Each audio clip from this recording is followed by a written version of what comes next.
garden educators here at Schoolyard Roots.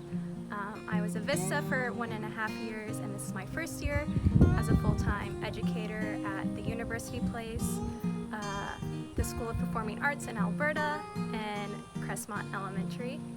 And my favorite thing about teaching in the gardens and being an educator is just kind of helping kids foster their curiosity outside, exploring the flowers that we have around, pulling out carrots for the first time, and searching for creepy crawlies like worms in the soil.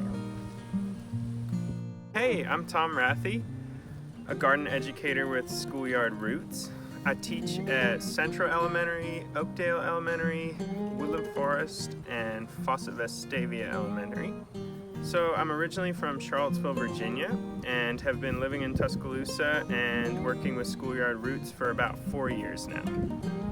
One thing I love about the garden is not just getting to see plants growing, but also plants that we can eat and making the food connection. I love seeing the excitement that our students and even the teachers that get to be part of our program have when we harvest something and cook it and eat it all from the garden that we all helped grow together. It's really pretty amazing how almost universally loved all the food that we cook is from the garden. We also are sure to make it taste good. So.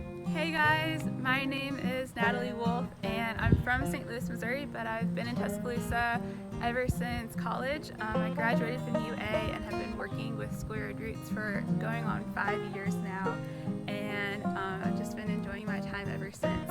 I am currently the garden educator at 4 of our schools, including Buell Elementary, Verner Elementary, Tuscaloosa Magnet Elementary, and Flatwoods Elementary, where we are right now. And something that I just really enjoy about my job is there's so many things, so it's hard to choose just one. But I'd say the connections that I've been making with both the students and with nature itself and with the school communities has been increasingly a highlight every single year. It's what brought me into the organization, and then it's what's kept me here ever since. And I really value those times and moments that I get to meet new people at the schools, but then also get to learn in the garden myself and alongside our students, because that's something that I realize, there's always so much to learn and there's always so much to become curious about in the garden, and then to share with others, that I'm really excited that I get to do it every day and get to share it with both students, but also teachers and also other community members. Let me show you a couple things in the garden that have been catching my eye and that I want to share with you guys today. So in front of me is a bed where we have a lot of things growing, but the thing that I want to show you guys today are the sweet potatoes. And so all of these vines belong to the sweet potato plant, and the vines themselves are edible. The leaves you can eat, but we noticed today the sweet potatoes that have been growing here since about June, I think, are starting to poke out of the top of the soil. So if you want to see it, we have a little preview of what's to come soon, and that is the top of this sweet potato that's underground is poking through, and it's just, for reference, this is the size of my hand. So it's looking like we might have some big sweet potatoes to harvest very soon.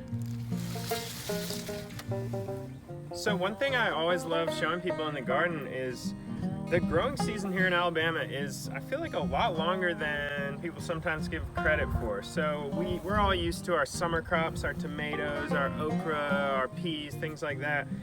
But here we are in October and our okra is still producing, our flowers are still blooming, but also we have cool weather crops that we can plant in the late summer, early fall, and provided we don't have too harsh a winter, they will keep on producing good leafy greens like kale and collards and all that good stuff. So it's just really cool showing people how you can grow a lot of food almost year round in Alabama. This is a dill plant that has gone to seed, and I love kind of the skeleton of it.